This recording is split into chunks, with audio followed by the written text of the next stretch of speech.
Welcome to rSlash Am I the Butthole, where OP gives her roommates precious family heirlooms to Goodwill. Am I the butthole for donating my roommate's family heirloom to Goodwill? I'm a 22-year-old woman, and I've posted here about my 24-year-old female roommate before. She's always had issues contributing to the household, including buying things like toilet paper, dish soap, laundry detergent, etc. She also rarely does her dishes promptly or takes out the trash or other household chores, and struggles to pay utilities on time. Sometimes I even have to hound her for the rent. I felt bad at first because clearly she wasn't equipped to live alone, but I quickly got frustrated and became short with her. We were friends at first, but not so much anymore after I've had to put up with her for this long. Our year-long lease ended, and we've been living month to month since then. Eventually, she got a boyfriend. He lives with his parents, but that hasn't stopped her from spending most of her time at their house.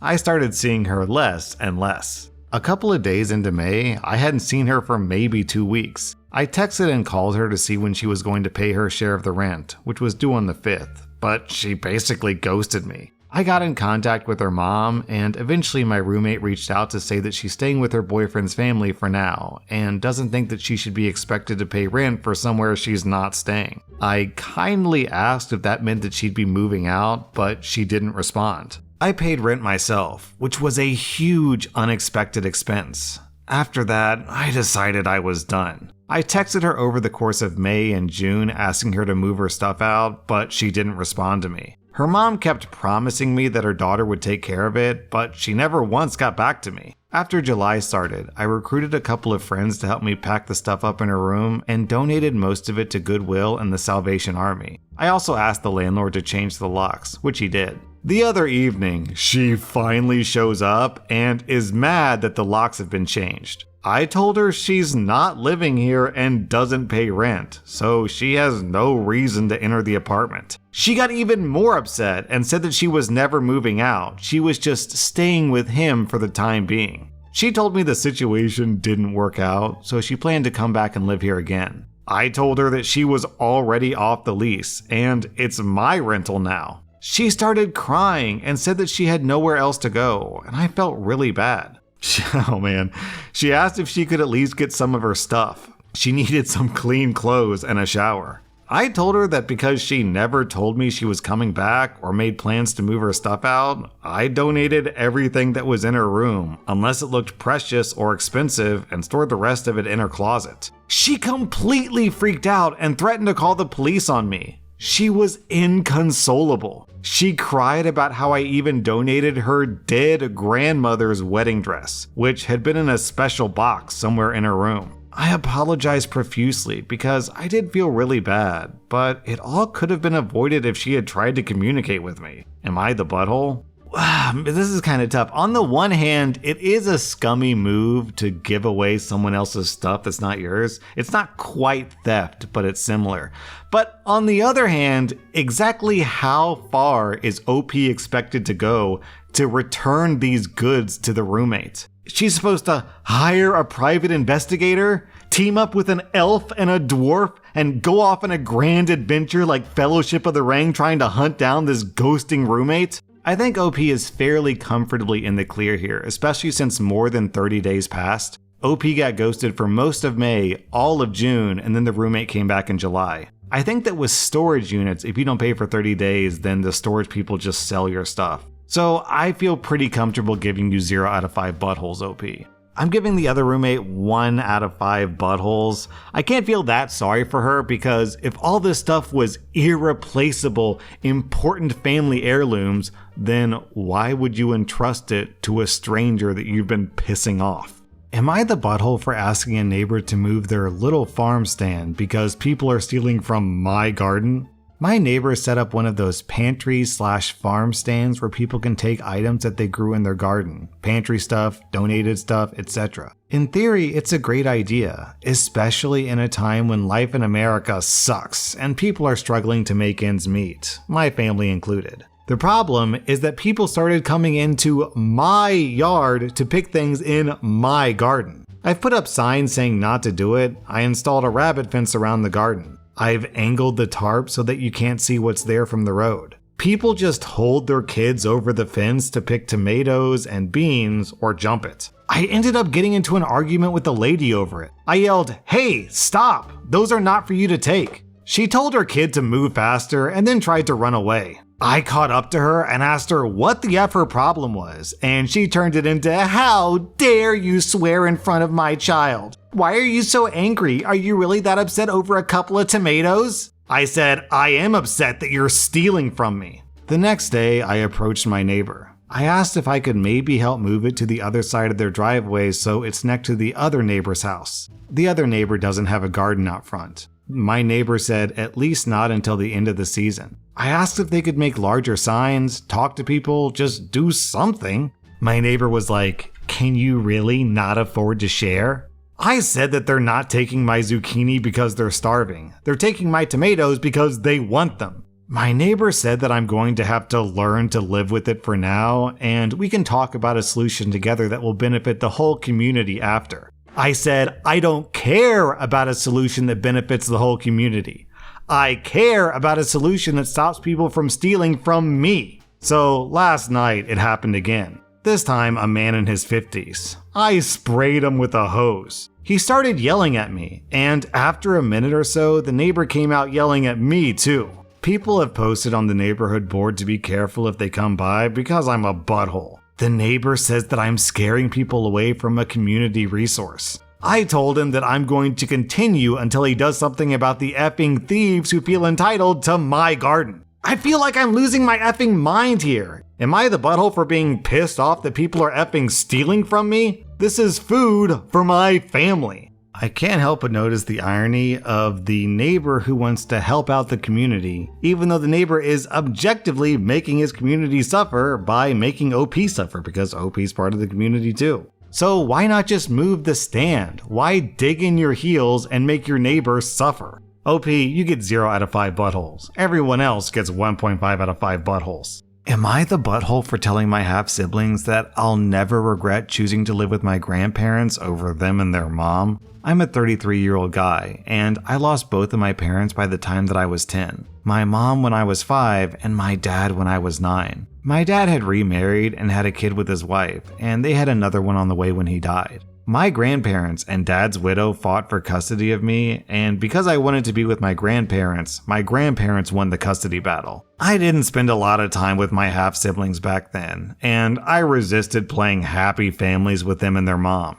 She wanted me with them, and she felt like I belonged with them, but I felt like I belonged with my real family, and luckily that's where I was. For years, I had no contact with my half-siblings at all. This all changed 3 years ago when they reached out and said they wanted to know me and have me in their lives. We talk once a month and DM a little in between. They want the relationship with me more than I do. But even more than that, they've expressed on a number of occasions that they feel like the courts made the wrong decision and they feel my choice was wrong. They keep looking for me to regret the choice. And they've mentioned several times that their mom has longed for a relationship with me and misses me. A few times they called their mom my mom. I corrected them and always make it clear that I never considered her my mom. They never understood this, and they questioned me on this, and I always answered. Last time we talked, they told me they need to hear me say that I regret choosing to live with my grandparents over them and their mom. They said it's something that haunted their family for years, and they need to know if I could go back if I'd make a different decision. I told them that would be a lie, and I've never regretted it. I told them being raised by my family was better than being raised by the woman my dad married. I said I never thought of her as a parent or as my family. They asked me how I could get to my age and have kids, I have 3, and feel that way. They told me being raised by a parent would have been better than being raised by grandparents. I said if I had a parent, then yes, but I didn't. Both my parents are dead, and their mom was never one of mine. Then they had me confirm my lack of regret, and they said that I was effing cold and should have a heart considering their mom fought so hard for me and loved me as her own. I refused to apologize, and they were more than happy to talk at me for hours about how awful I am. Instead of listening, I ended the call. Am I the butthole? It's weird that they care that much. I could understand why the mom cared, rather your dad's wife, because she probably thought that she was honoring her dead husband whom she loved. But I don't understand why the siblings are so twisted about it. OP just doesn't like you that much. Get over it, man. OP, you get 0 out of 5 buttholes. I'm giving them 1 out of 5 buttholes. Am I the butthole for asking my husband's Italian friend to cook for herself and told her I would not eat her food? My husband's friend flew in from Bellagio, Italy a week ago, and as much as I tried, I could not make her happy with any type of home cooking or even restaurants in Melbourne. I took her out to restaurants. We wanted to introduce her to the variety of food that we have. No sushi, no Thai food, no Chinese, because Italian food is the best. We went out for Italian 3 days in a row. She complained about pasta, about cheese. Anything is just not as good as in Italy. She complained about the wine not being tasty enough. She got mad when I dared to order a cappuccino at 4 p.m. because we don't drink cappuccino after 12 p.m. I was just like, yeah, I drank whatever the hell I want at the time that I want. She said the coffee was either too burned or not hot enough. We went to Kohl's to do some shopping, and she straight away complained that there were no authentic Italian pastas. And in the middle of the aisle, she decided to teach me how to properly say the name of each pasta. We decided to cook at home today. Mind you, I'm Asian, and I love my spices and I love flavorful dishes. I decided to cook what I know best. I didn't think that it would be a bad idea. She came, and the first thing she said was, "Your house smells bad." It smelled like fish sauce. And then ignored my dish and asked my husband to take her out for some lasagna. When she got back, she told me I should learn how to cook Italian dishes because it's not good for my husband to always eat fusion food. And online recipes are just stupid because you stray away from your roots? What? I was so mad and didn't mince words. I told her how arrogant and obnoxious she was to think that Italian food is the best. I told her Italian is not the best, and we would not take her out for any Italian meals. She could go shopping for herself, cook for herself, and enjoy it alone. And sorry if the ingredients wouldn't be as good as they are in Italy. But she's in another country, so she should be grateful for what she could find. She cried and decided to leave early. My husband tried to tell me that she's set in her ways. She hasn't traveled that much all of her life. In 60 years, this is the second time that she's traveled out of the country. The last time was to Germany, and that was well over 25 years ago. He told me maybe I should just say sorry to her just to smooth over the situation. I refused and told him that if she can't live without her Italian heritage for just a few weeks, then there's no point for me to convince her to like me anyways. So am I the butthole? Yo, imagine flying to Canada, looking around and being like, what the hell? This isn't Italy.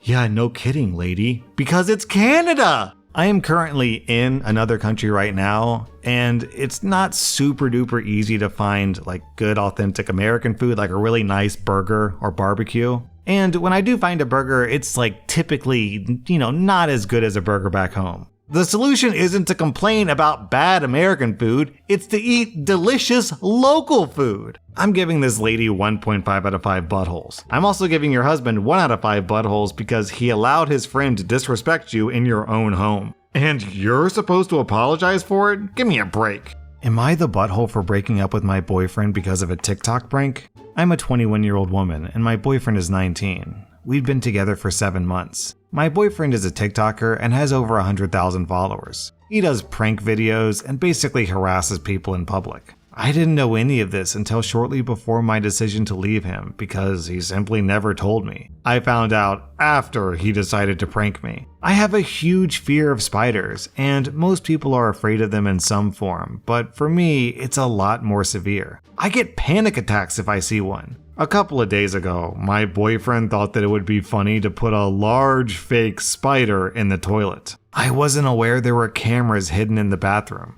As soon as I opened the lid, I saw it and screamed, ran out, slipped on the ground, and sprained my ankle. He just walked in laughing. He brought me to the clinic after some convincing, and my foot really was sprained, but not badly. Afterwards, he told me about his TikTok, and after I looked, I was shocked. He didn't tell me this in the 7 months that I was dating him. I asked him not to post the video, but he still did, so I reported it. It still hasn't been taken down. I decided to break up with him, giving him 2 weeks to pack his stuff. I told my family, and they think that I'm overreacting a bit. Honestly, I'm starting to feel like I am, but my ankle is still really hard to walk on. You know, the spider thing is bad enough as it is, but I think the real problem is that he's putting up spy cameras in your bathrooms. I think just dump him and move on. He sounds exhausting.